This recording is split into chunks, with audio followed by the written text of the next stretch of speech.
Bismillahirrahmanirrahim. Assalamualaikum warahmatullahi wabarakatuh. Ya, cerpen horor kali ini akan membacakan sebuah cerpen yang berjudul Ajal Sang Pelaku Pesugihan Babi Ngepet. Ya, langsung saja kita bacakan ceritanya. Mas, aku nggak mau ngelakuin kayak gini lagi, ujar Rina sembari menangis. Alah, udahlah, mendingan kamu jagain Lilin aja supaya nggak mati, ucap Herman setengah membentak. Rina yang berlinang air mata mulai menyalakan lilin. Dalam sekejap, suaminya yang duduk di lantai dengan diselimuti jubah kemudian berubah menjadi seekor babi besar berwarna hitam. Sudah 7 kali Herman dan Rina melakukan pesugihan babi ngepet. Dan ini adalah upaya mereka yang ke-8. Adapun percobaan pertama mereka lakukan karena desakan ekonomi. Awalnya, baik Herman maupun Rina tidak memiliki pikiran sama sekali untuk melakukan pesugihan babi ngepet. Rina sudah terbiasa mengurusi pekerjaan rumah dan Herman bekerja di sebuah pabrik baterai yang berada di kota mereka tempat tinggal. Semua berubah ketika goncangan ekonomi pada pabrik tempat Herman bekerja yang dampaknya adalah gelombang PHK besar-besaran. Herman yang saat itu sudah memiliki jabatan bagus harus tersapu bersama ratusan pekerja lainnya. Peristiwa menyedihkan itu membuat Herman harus lontang-lantung mencari pekerjaan lain. Ia sudah mengirimkan lamaran ke 5 perusahaan berbeda, tapi tidak ada satupun yang membalas.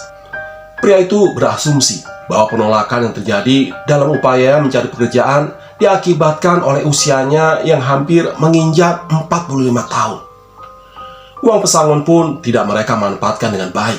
Baik Herman maupun Rina merasa tidak memiliki kemampuan untuk mengelola bisnis sehingga mereka memilih untuk menyimpannya berharap ada peluang bisnis yang cocok untuk mereka pekerjakan. Nasib berkata lain. Uang pesangon mereka yang semakin lama semakin menipis, tidak diiringi dengan usaha mereka untuk mendirikan sebuah bisnis. Herman dan Rina malah menggunakannya untuk membeli barang elektronik juga perabotan rumah tangga. Herman sebenarnya sempat mencicil sepeda motor yang ia gunakan untuk bekerja sebagai ojek. Tapi penghasilannya tersebut tidak dapat menutupi kebutuhan keluarganya sehingga motor tersebut harus ditarik lagi karena putusnya uang cicilan. Sebagai kepala keluarga, Herman bingung melihat keadaan perekonomian yang kian lama kian memburuk.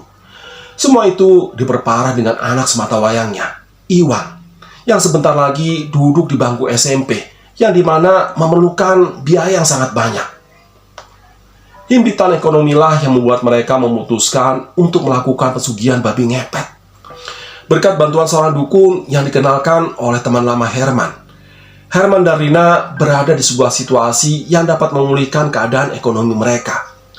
Saat itu, di desa mereka, baru saja kedatangan sepasang suami istri. Sang suami adalah pensiunan tentara dan sang istri, seorang wirausaha yang menjual busana muslim. Herman dan Rina menjadikan mereka sasaran pertama, karena asumsi mereka, orang baru tidak tahu apa-apa tentang tempat tinggal mereka. Ternyata benar. Sejak upaya pertama mereka tidak sesulit yang mereka pikirkan. Dalam waktu kurang dari 3 jam, mereka bisa mendapatkan hampir 10 juta dari rumah pasangan tua tersebut. Tidak ingin jatuh di lubang yang sama, Herman dan Rina sepakat untuk mempergunakan uang haram tersebut untuk membuka warung sembako. Sisanya untuk ditabung.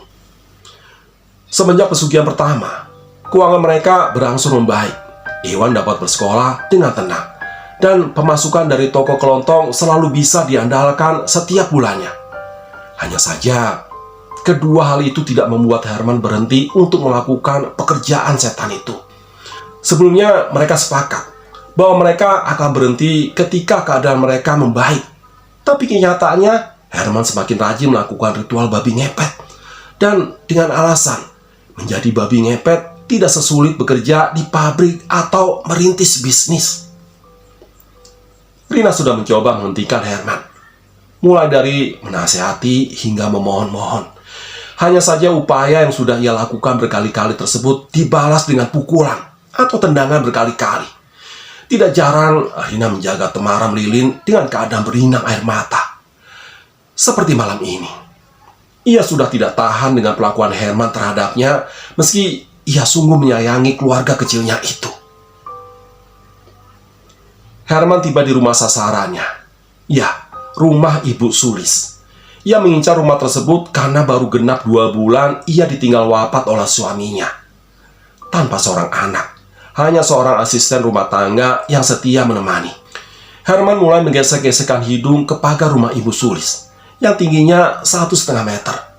Entah bagaimana caranya, dengan menggesek-gesekkan hidung ke pagar rumah sasaran, uang si pemilik rumah otomatis berpindah langsung ke hadapan Rina.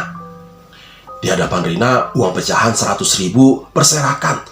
Tapi raut wajahnya sama sekali tidak menunjukkan kebahagiaan.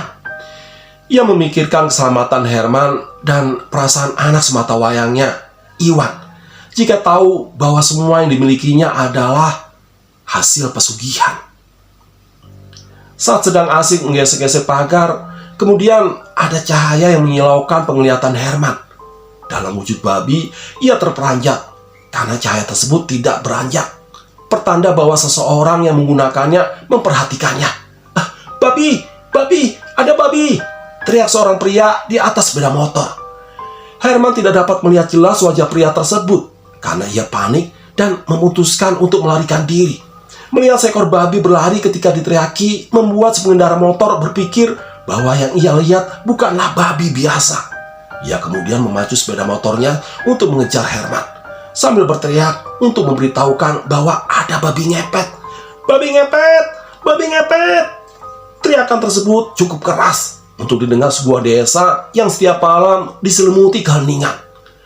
Warga pun kaget atas peringatan itu dan spontan mengambil benda yang ada di sekitarnya untuk menghajar Herman yang lari kocar-kacir.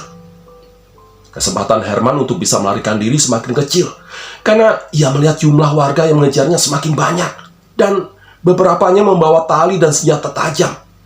Herman tidak tahu harus berlari kemana. Ia hanya mencoba mencari jalan yang sekiranya tidak ada orang. Meski begitu, upayanya untuk menghindar dari amukan warga desa harus gagal karena tembakan dari senapan angin. 2 butir peluru yang menembus paha membuatnya tumbang. Dalam wujud babi, Herman diikat dengan keadaan babak belur, lalu diarak menuju kantor kepala desa.